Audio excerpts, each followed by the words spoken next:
నమస్తే. Welcome to iDream. నేను Maheshwari. Corona వచ్చి వెళ్ళిపోయినా కూడా మనల్ని ఇంకా ఆ భయం వెంటాడుతూనే ఉంటుంది. ఎందుకంటే వ్యాక్సిన్ తీసుకున్న చాలా మందిలో సైడ్ ఎఫెక్ట్స్ కనపడుతున్నాయనేసి ఒక వాదన బలంగా వినిపిస్తోంది.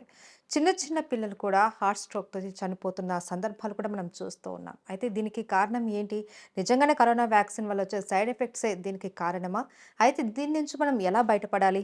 ఈ విషయాలన్నీ చాలా క్లియర్‌గా తెలుసుకుందాం. మనతో పాటు ఉన్నారు ప్రముఖ హెర్బలిస్ట్ ఆంజనేయరాజు గారు. వారిని అడిగి నమస్తే సార్. నమస్కారం అమ్మా. సార్, కరోనా వెళ్ళిపోయినా కూడా దాని భయం ఇంకా మనల్ని వెంటాడుతూనే ఉంది. ఎలా అవునమ్మా. అంటే వ్యాక్సిన్ తీసుకున్న వాళ్ళలో చాలా మందిలో సైడ్ ఎఫెక్ట్స్ కనపడుతున్నాయి అని. హ్మ్. ఇప్పుడు ఏ చిన్న ఇబ్బంది కలిగినా కూడా వ్యాక్సిన్ వల్లే అనేసి అంటూ ఉన్నారు. అవునమ్మా. మనం రీసెంట్‌గా చూస్తే సెకండ్ క్లాస్ పిల్లాడు కూడా హ్మ్. హార్ట్ స్ట్రోక్ వచ్చి చనిపోయాడు అనేసి వార్తలు విన్నాం. చిన్న చిన్న పిల్లలు కూడా హ్మ్. హ్మ్. చనిపోతున్నారు. ఇది నిజంగా కరోనా వ్యాక్సిన్ ఎఫెక్టేనా సార్? అంటే కరోనా వ్యాక్సిన్ ఎఫెక్ట్ ఎలా అవుతుందమ్మా? వ్యాక్సిన్ అనేది చిన్నపిల్లలకి ఇవ్వలేదు కదా! హ్మ్. బిలో 11 ఇయర్స్, 12 ఇయర్స్ ఏదో ఇవ్వద్దన్నారు కదమ్మా! హ్మ్.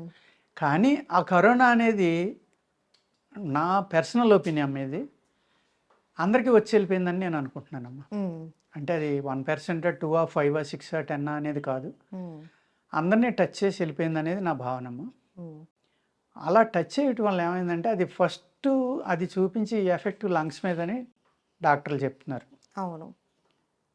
ఎప్పుడైతే మీకు లంగ్స్ ఇబ్బంది పడ్డాయో, మీ బాడీకి ప్రాణం అనేది సప్లై అవ్వదు. హ్మ్. మీ బాడీలో మీరు బ్రతికి ఉన్నారంటానికి నిదర్శనం ఏంటంటే, మీకు బాడీ ఆక్సిజన్ సప్లై అయితేనే మీ బాడీ బతికుంటుందండి. హ్మ్. ఆక్సిజన్ ఎప్పుడైతే లో అయిందో మీ బ్రెయిన్ డెడ్ అవుతుంది ఫస్ట్‌ని. తర్వాత మీ బాడీ. మీ లంగ్స్ ఆగిపోతాయి, మీ హార్ట్ ఆగిపోతుంది, అన్నీ ఆగిపోతాయి. హ్మ్. లంగ్స్ ఏదైతే ఆక్సిజన్ అబ్జర్వ్ చేసుకుని శరీరం అంతా స్ప్రెడ్ చేయట్లేదో, అప్పుడే మీకు అనేక ప్రాబ్లమ్స్ అనేవి వస్తాయండి. హ్మ్. ఆ ఆక్సిజన్ సప్లై అనేది తక్కువ అవ్వడం వల్లే మీ బ్లడ్ కూడా చిక్కబడిపోతుందమ్మా. హ్మ్. ఆ చిక్కబడిపోవడం వల్ల అనేక రకాలైన బ్లాక్స్ వస్తాయి. హ్మ్. అదేవిధంగా ఒక బ్లాక్ అడ్డుపడి ఆ బ్లడ్ పంప్ చేయడానికి హార్ట్ కనుక హైగా కొట్టుకోవడం మొదలుపెట్టో, అది స్ట్రోక్ కింద రావడం వచ్చింది అనుకోండి, మీ రక్తం పలచగా ఉంటే పర్వాలేదమ్మా. అది తట్టుకుంటుంది, అది చేయగలదు. హ్మ్. ఎప్పుడైతే థిక్‌నెస్ పెరిగిపోయిందో అది పంప్ చేయలేక, ఆ స్ట్రోక్ అంటూ వస్తే, ఇబ్బంది ఏమన్నా వస్తే స్పాట్‌లోనే పోతున్నారమ్మా. హ్మ్. అక్కడే చనిపోవడం అనేది జరుగుతుంది. దానికి హ్మ్. కారణం ఏంటి అంటే ఈ కరోనా వ్యాక్సినా, మెడిసిన్సా ఇంకోటని కాకుండామా మెయిన్ రీజన్ ఇదే అని నా భావనమ్మ.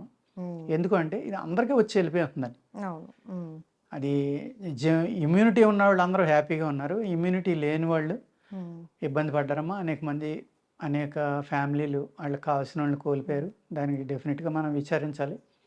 కానీ నిజమనేది తెలుసుకోవడం వల్ల కొంతమందైనా సేవ్ అవ్వడానికి అవసరం ఉంది. హ్మ్. ఈ లంగ్స్‌కి ఏ ప్రాబ్లమ్ వచ్చినా డాక్టర్లు ఏమంటారంటే పూర్వం నాకు ఫ్లోరిసిన్ వచ్చిందమ్మా. హ్మ్. అంటే లంగ్‌కి కొద్దిగా వాటర్ పట్టింది చిన్నతనంలో. హ్మ్. అప్పట్లో కామన్‌గా ఉండేది. టీబీ ఒకటి అదోటి. ఆ టీబీ హాస్పిటల్స్ అని ఊరు బయట హ్మ్. ఎక్కడో పెట్టేవారు. మంచి ట్రీట్మెంట్ ఇచ్చేవారు. అది అంటువ్యాధని ఊళ్ళోకి రానిచ్చేవారు కాదు. హ్మ్. దానికి స్టార్టింగ్ స్టేజ్ ఏదో ఫ్లోరిసి అని అప్పట్లో మా డాక్టర్ గారు చెప్పారు. ఇది హ్మ్. బాగా ముదిరితే టీబీ కింద అవుతుందిరా బాబు. హ్మ్. నీకు మంచి ఆహారం తీసుకోవాలి. ఎప్పుడు వేడి నీళ్ళే తాగు. వేడి వాతావరణంలోనే ఉండు. మంచులోకి వెళ్ళకు. చలికాలంలోకి వెళ్ళకు. హ్మ్. చలిగాలికి ఎట్టి పరిస్థితిలో ఓపెన్ వెళ్ళకు. అవ్వకు. హ్మ్. ఇయన్నీ చెప్పారమ్మా. అసలు చలి అనేది గానీ, చల్లని పదార్థం గానీ, లంగ్స్‌కి ఇబ్బందొచ్చినోళ్ళకి పడదమ్మా. హ్మ్. మరి కరోనా వచ్చినోళ్ళందరిని ఏసీలో ఎందుకు పెట్టారమ్మా? హ్మ్. అర్థమైందా మీకు? అవును. అంటే దాని అర్థం ఏంటంటే, లంగ్స్‌కి ఉన్న కెపాసిటీ కూడా తగ్గటం, ఈ బ్యాక్టీరియా యొక్క స్ట్రెంగ్త్ పెంచేసుకోవడం వల్ల మనుషులు చనిపోయారేమో అని నా యొక్క ఒపీనియన్ అమ్మా. హుహు.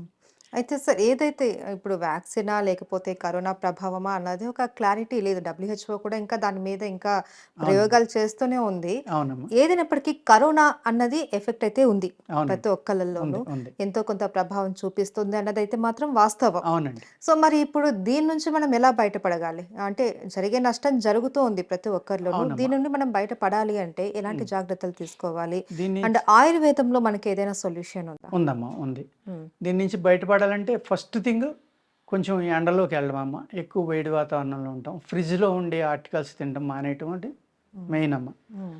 అలాగే ఈ కూలింగ్ పదార్థాలు ఐస్ క్రీమ్‌లని, కూల్ డ్రింక్స్ అని ఎంత తగ్గించుకుంటే అంత మంచిదమ్మ. హ్మ్.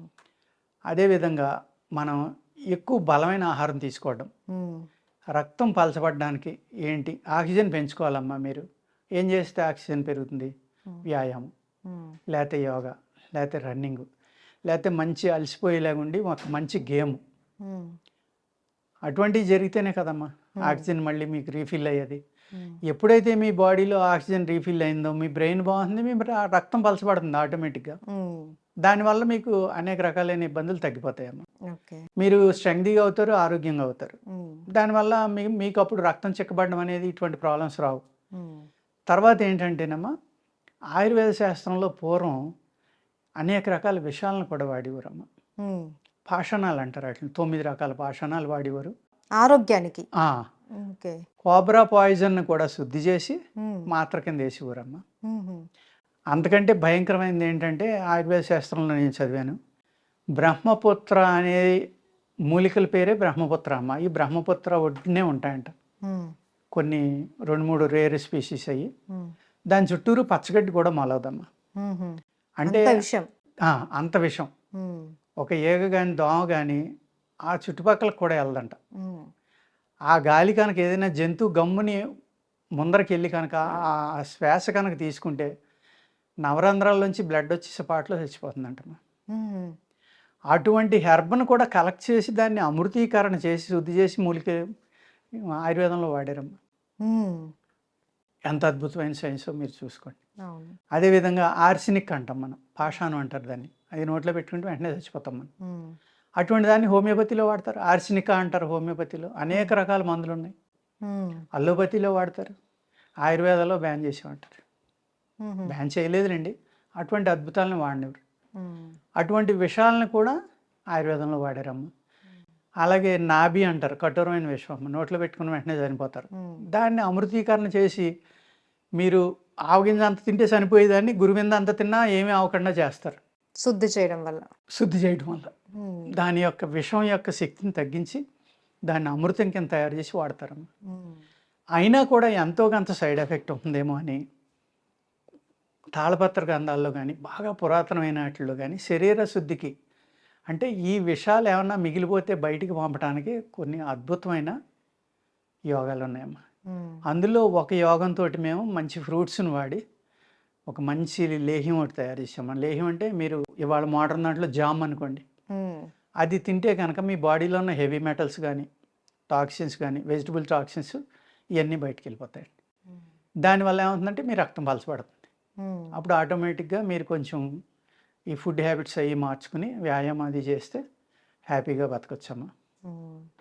సో చాలా మందికి ఇది ఒక భయం చుట్టేసుకుంది. నిజంగా వ్యాక్సిన్ భయమేనమ్మా. వేయించేసుకున్నాము, మాకు కరోనా వచ్చింది, దేనివల్ల ఏమవుతుందో తెలియట్లేదు, మనిషి జీవితం ఎప్పుడు ముగుస్తుందో అర్థం కావట్లేదు, అవునండి. ఏంటి దీనికి సొల్యూషన్ అనేసి చాలా మంది ఆలోచిస్తూ ఉన్నారు. సో అవును. అలాంటి వాళ్ళందరికీ కూడా ఒక చక్కటి సొల్యూషన్ మాకు తెలియజేశారు sir. Thank you so much. నమస్కారం అమ్మా.